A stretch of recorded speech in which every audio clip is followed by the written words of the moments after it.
السلام عليكم ورحمة الله وبركاته. ازيكم حبايبي؟ عاملين ايه؟ يا رب دايما في افضل حال. اللهم صل وسلم وبارك على سيدنا محمد وعلى اله وصحبه اجمعين. حبيت انفذ معاكم التورتايه البسيطه جدا دي، تورتايه علم فلسطين. ربنا ينصرهم يا رب ويكون معاهم ويرحم شهدائهم، اللهم امين، ويشفي مرضاهم، والنصر قريب ان شاء الله. وبتمنى تكون التورتايه دي خير وبدايه خير ليهم باذن الله. ولا تحسبن الذين قتلوا في سبيل الله اموات بل احياء عند ربهم يرزقون.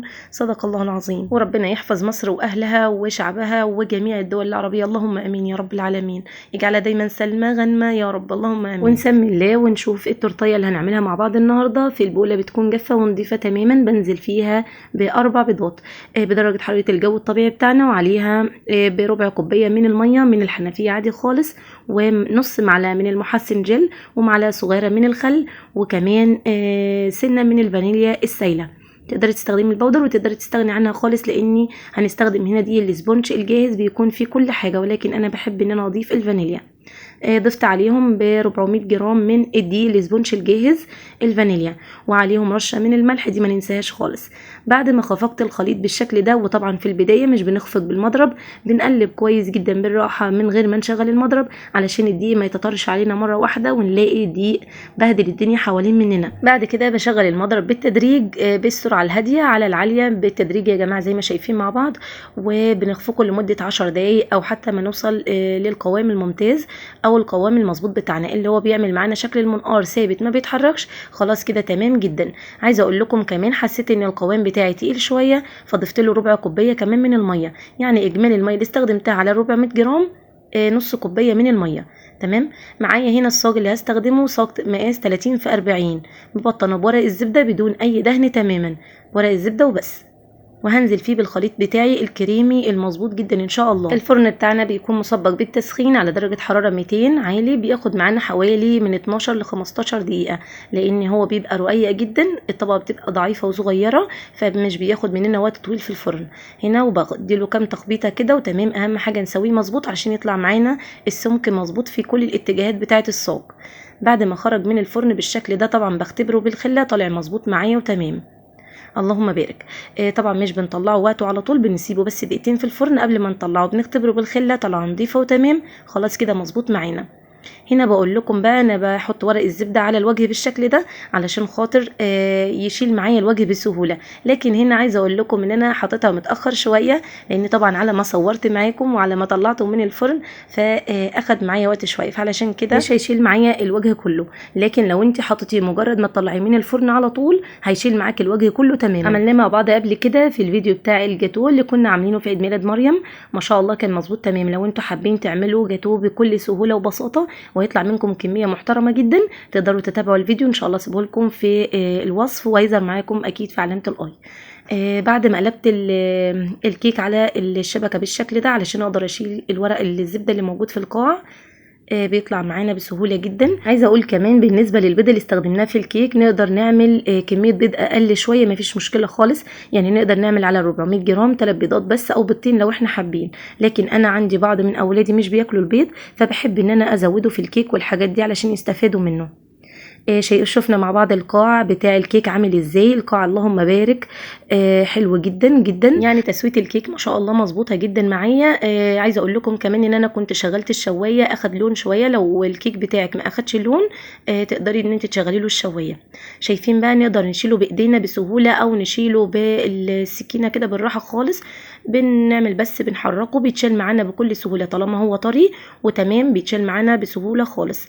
طبعا الوجه ده نقدر نشيله او نقدر نسيبه زي ما هو مفيش مشكله، لكن طبعا لما بنشيله يبقى شكل الكيك متساوي معانا اكتر زي ما احنا ما شايفين، وكمان الوجه بيكون فيه كميه زفاره مش طبيعيه. زي ما قلت لكم نقدر نعرف كل تفاصيل الكيك ده في فيديو الجاتوه، قلت لكم على كل تفاصيل الكيك بكل سهوله. ومعايا للتشريبه بتاعه الكيك السيفن اب، وزي ما متعودين دايما مع بعض، ونقدر نستخدم السيرب الخفيف. ببدأ هنا ان انا افرد بقى طبقة من الكريمة خفيفة جدا، يعني انا عايزة طبقة كريمة تكون بسيطة جدا بس اغطي بيها طبقة الكيك زي ما احنا ما شايفين مع بعض، وسويناها بالشكل ده وما شاء الله بقت مظبوطة. معايا هنا بقى جزء من الكريمه اللي انا استخدمتها. انا استخدمت ربع كيلو من الكريمه، كريم شانتيه الخام المتحده وكان محلى. ضفت عليه اللبن الحليب المثلج وبقلبه بالشكل ده. عايزه اقول لكم وخفقته كويس جدا، اخدت منه كميات زي ما هنشوف مع بعض. ودي كده كانت اول كميه اخدتها، وضفت لها لون من الوان الجل الغذائي. ده طبعا مصرح بيه وامن جدا، يعني كويس خالص ان احنا نستخدمه.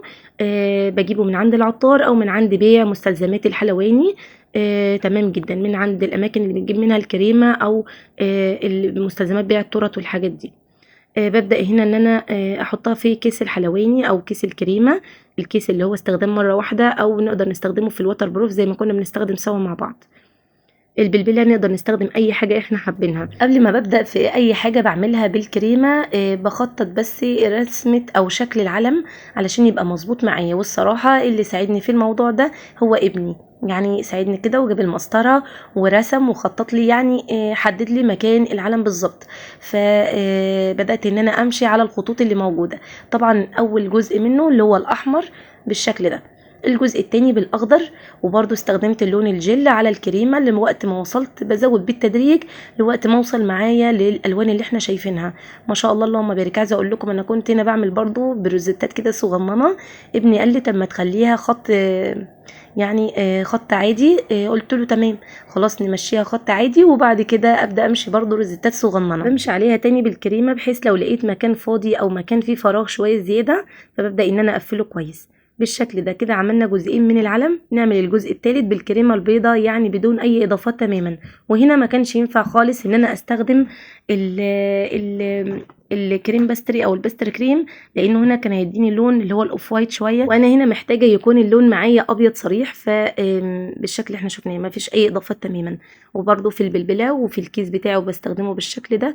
نفس البلبله استخدمتها في كل الاشكال علشان يبقى واخد معايا نفس الشكل اللي شفناه مع بعض. العلم يبقى شكل موحد نفس الاشكال كلها. وهنا خلصت الابيض بتاعي كله بالشكل ده. نقدر نستبدل الكريمه اللي احنا مستخدمينها في التورتايه لو انت مش حابه يكون كلها بالكريمه بحاجات تانية مختلفه زي فواكه مثلا. نستخدم الاخضر ده كيوي، او مثلا الكاكاو اللي احنا عاملينه مع بعض ده نستخدمه بفواكه فتبقى تمام جدا معانا. الاحمر برضو نقدر نستبدله مثلا ممكن بالكريز او باي حاجه احنا حابينها، مفيش مشكله خالص. عاوزه اقول لكم بقى انا وصلت للدرجه الغامقه من الكريمه دي عن طريق الشوكولاته. سيحت شوكولاته دارك غامقه، شوكولاته مطبخ، لوقت برضو ما وصلت ان هي ساحت معايا ضفتها على الكريمه وقلبتهم كويس جدا. ما وصلتش برضو للدرجه اللي انا عايزاها، فضفت عليها الكاكاو الغامق، الغامق جدا الاسباني، لوقت ما وصلت معايا للدرجه اللي احنا شايفينها سوا مع بعض. وده كده شكل العلم النهائي. اتمنى يا رب ان شاء الله يكون يعجبكم. دعائنا لاخواتنا كلهم في فلسطين وفي غزة، ربنا ينصرهم ويكون معاهم. طبعا دي حاجة بسيطة جدا ان احنا نقدر نقدمها لهم، وبس انا حبيت ان انا اعبر عن احساسي ومشاعري من اتجاههم يعني.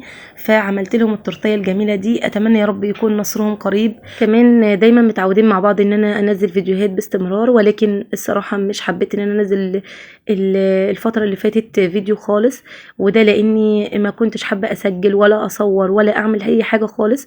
لكن الصراحة التورتيه دي اللي شجعتني ان انا ابدأ من تاني وان انا اصور معاكم وانزل من جديد. دعواتكم لاخواتنا في فلسطين، ربنا معاهم وربنا ينصرهم يا رب، اللهم امين. بتمنى كله يدعي ليهم. شكرا جزيلا والسلام عليكم.